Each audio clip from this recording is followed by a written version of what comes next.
L'associazione musicale Gruppo Bandistico Città di Raffadali Luigi Parisi, forte dei suoi 200 anni di vita, continua ad evolversi per rimanere al passo con le normative e diventa associazione di promozione sociale operante nell'ambito del terzo settore. Il nuovo consiglio direttivo è composto da Fabio Sciabica, presidente, Salvatore Salemi, vicepresidente, Domenico Curava, segretario, Paolo Librici, capobanda, Salvatore Casalicchio, vice capobanda, Gerlando Alaimo consigliere e il maestro Filippo Ragusa direttore musicale ed artistico. Il neopresidente, percussionista da lungo tempo della banda Parisi, ha già ricoperto ruoli amministrativi nella stessa, curando in particolare la ristrutturazione della moderna sala musica di proprietà dell'associazione che a breve vedrà anche la creazione di un angolo museo dedicato alla storia della banda. Nell'occasione della sua elezione il neopresidente Sciabica, ringraziando il predecessore Gerlando Alonge per il lavoro svolto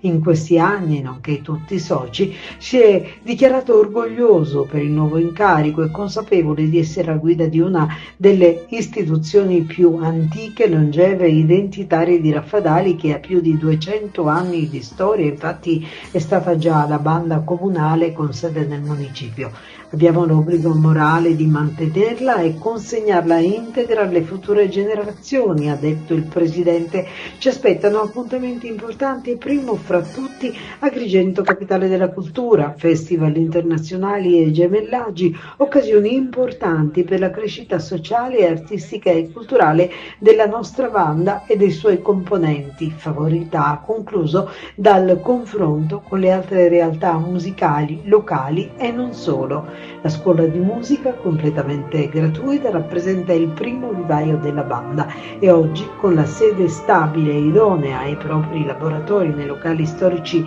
di via Mazzini 16, riprenderà il coinvolgimento di musicisti e musicanti che hanno già fatto parte dell'associazione, invogliandoli a riprendere la passione per la musica, coinvolgendo le nuove generazioni che daranno quel quid in più che serve a proiettare l'associazione nell'immediato futuro con progetti musicali finalizzati alla valorizzazione delle tradizioni musicali e culturali e della sperimentazione di nuove influenze e musicalità.